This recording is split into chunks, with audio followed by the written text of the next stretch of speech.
कोन का सेंटर और हेमिस्फेयर का सेंटर तो बिल्कुल एक ही जगह पर है, लेकिन पूरा का पूरा कोन पूरे पूरे हेमिस्फेयर पे नहीं है, कुछ इस तरह से बन रहा है। तो ये फिगर मत बनाना गलती से भी, ये गलत फिगर है।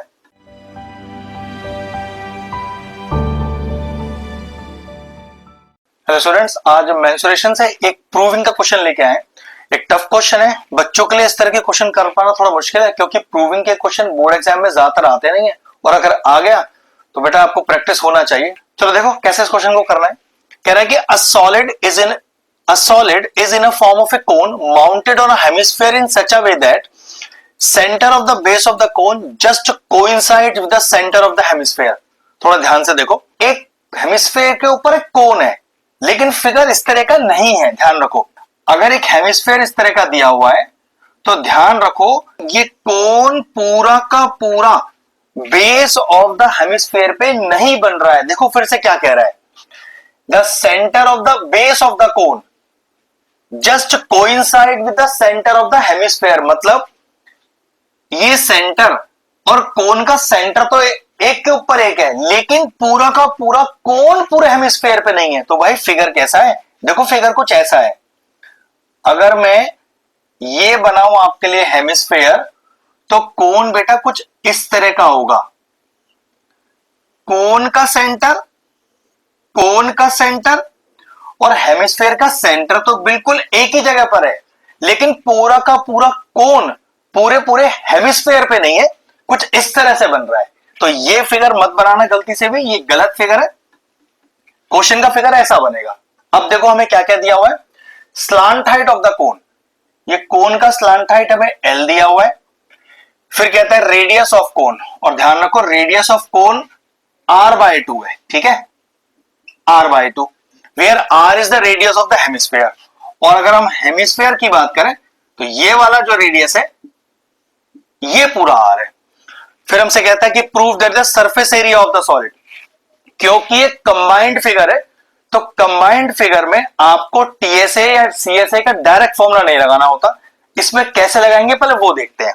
सबसे पहले अगर मैं आपसे बोलूं कि भाई यहां पर टोटल सरफेस एरिया क्या होगा, तो ध्यान रखो टोटल सरफेस एरिया का मतलब यहां टोटल सरफेस एरिया का फॉर्मूला लगाना नहीं है, फिगर के हिसाब से टोटल सरफेस एरिया क्या है। और देखो वो मैं आपको बता देता हूं, जितना हिस्सा आप इसका टच कर पाओ अपने हाथ से, बस वही इसका टोटल सरफेस एरिया है। वो कैसे, देखो इस कोन की बात करो तो कोन का क्या ऊपर वाला सरफेस आप टच कर पाओगे, भाई कोन का ऊपर वाला सरफेस, हाँ इसका जो आउटर सरफेस है आप आसानी से टच कर सकते हो, जिसे सीएसए ऑफ द कोन बोलते हैं।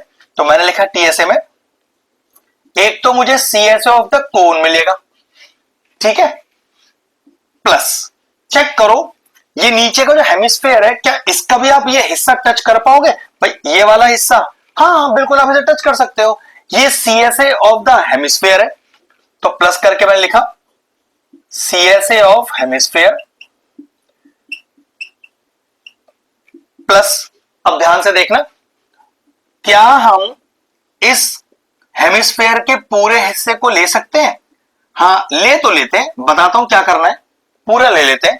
प्लस लिखा, तो ये एक्चुअल में जो मैंने लिखा हुआ है ये क्या है, ये एरिया ऑफ सर्कल है, ठीक है।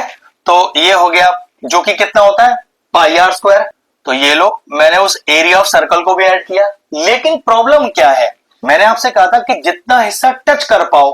अब जरा ध्यान से देखो, ये जो ऊपर का हिस्सा मैंने अभी ऐड किया है ये वाला πr², इस पर इतनी जगह पे तो कोण बना हुआ है, देखो इस तरह से, तो पक्की बात है ये वाला हिस्सा तो आप टच कर ही नहीं सकता ना, इस पर तो भाई कोण इस तरह से रखा हुआ है।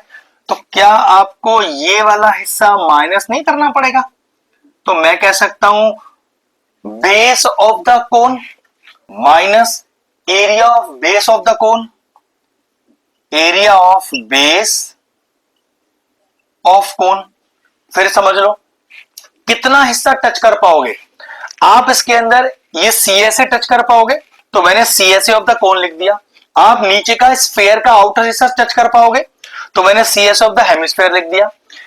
ये मैंने पूरा जो अभी शेडेड लिया था, जो एक्चुअल में आपका सर्कुलर पोर्शन है, मैंने वो भी लिख दिया πr²। लेकिन ये वाला हिस्सा जहां पर कोन टच हो रखा है, वो हिस्सा तो आप इस हेमिस्फीयर का टच नहीं कर पाओगे, और वो हिस्सा है क्या, वो एक्चुअल में बेस ऑफ द कोन है, उस बेस ऑफ द कोन को मैंने माइनस कर दिया। अब ध्यान रखना, जब आप हेमिस्फेयर का रेडियस लोगे तो r लोगे, और जब आप कोन का रेडियस लोगे तो r/2 लोगे। क्वेश्चन में ऐसे ही दिया हुआ है, और स्लांट हाइट कोन का l लेना है। चलो स्टार्ट करते हैं। CSA ऑफ कोन, भाई CSA ऑफ कोन का डायरेक्ट फॉर्मूला होता है पाई आर एल, लेकिन देखो गलती हो गई ना, r जो है वो तो हेमिस्फेयर का रेडियस है और कोन का रेडियस क्या है r/2, तो आपको क्या लिखना पड़ेगा पाई r/2 l, बस यही ध्यान रखना है छोटा छोटा। देखो फिर देख लो, radius of cone is r/2, तो रेडियस ऑफ कोन में r मत ले लेना, वो r/2 लेना है। जब आप रेडियस ऑफ हेमिस्फेयर लोगे तब बेटा छोटा r लेना है, ठीक है। Plus CSA of hemisphere, CSA of hemisphere 2 pi r square, और r छोटा r ही है तो 2 पाई r square plus 1 pi r square minus base of the cone. बेटा बेस ऑफ द कोन भी पाई r स्क्वायर ही होता है, सर्कुलर पोर्शन ही तो है, बस रेडियस उसका r/2 है, तो माइनस पाई r स्क्वायर। ये है इस पूरे क्वेश्चन का लॉजिक। अब मैं ये पूरा सॉल्व करके दूंगा और गारंटी है कि मेरा आंसर ये आ जाना चाहिए। चलो स्टार्ट करते हैं, सही से सॉल्व करते हैं। तो ये हो गया पाई r/l/2 प्लस ये देखो कितना हो गया, ये हो गया 3 पाई r स्क्वायर माइनस का पाई r स्क्वायर अपॉन 4। एलसीएम ले लेते हैं, कितना आएगा एलसीएम, 4 एलसीएम आएगा, तो ये आ गया आपके पास 2 पाई r/l प्लस ये नीचे अगर 1 है तो 4 चीज 12 पाई r स्क्वायर माइनस का पाई r स्क्वायर। तो ये कितना है बेटा टीएसए हमारे पास टोटल, ये हो गया हमारे पास 2 पाई r/l फिर प्लस का 11 पाई r स्क्वायर होल अपॉन 4। देखो क्वेश्चन में पाई r अपॉन 4 कॉमन आ रहा है, तो पाई r पाई, अब देखो ये r स्क्वायर है, इसको 2 बार r लिख दो, तो पाई r और अपॉन 4, तो कॉमन तो बेटा हमारा भी आ रहा है, तो पाई r अपॉन 4 कॉमन आ गया। सोचो क्या बचा, एक तो बचा 2l प्लस और क्या बचा 11r, जरा चेक करना, 11r प्लस 12, 11r प्लस 12, बाहर पाई r अपॉन 4, बाहर पाई r अपॉन 4, ये लीजिए प्रूव हो गया। क्योंकि एरिया निकाल रहे हो तो पीछे स्क्वायर यूनिट्स लिख देना, क्वेश्चन फिनिश हो गया। एक बहुत ही शानदार क्वेश्चन था, बड़ा लेंदी क्वेश्चन नहीं था, बस थोड़ा फिगर डिफरेंट था, समझ के करना था। क्वेश्चन सचमुच में बहुत आसान था, 5 मार्कर क्वेश्चन आएगा एग्जाम में आया तो इस तरह के क्वेश्चनों की थोड़ी अच्छी प्रैक्टिस करना, अगर आप बोर्ड एग्जाम में इस तरह के क्वेश्चन करना चाहते हो तो। प्रूविंग वाला क्वेश्चन था, यूनिक क्वेश्चन था, अच्छे से क्वेश्चन की प्रैक्टिस कीजिएगा, बात बन जाएगा। अगर इस तरह के और इंटरेस्टिंग वीडियोस देखना चाहते हैं तो चैनल की प्लेलिस्ट में जाएं, वहां मेंसुरेशन चैप्टर की सेपरेट प्लेलिस्ट बनी हुई है, वो प्लेलिस्ट में एंड स्क्रीन में भी डाल दूंगा, और सारे इंपॉर्टेंट चैप्टर्स की प्लेलिस्ट के साथ जाकर उन्हें भी चेक कर लीजिएगा।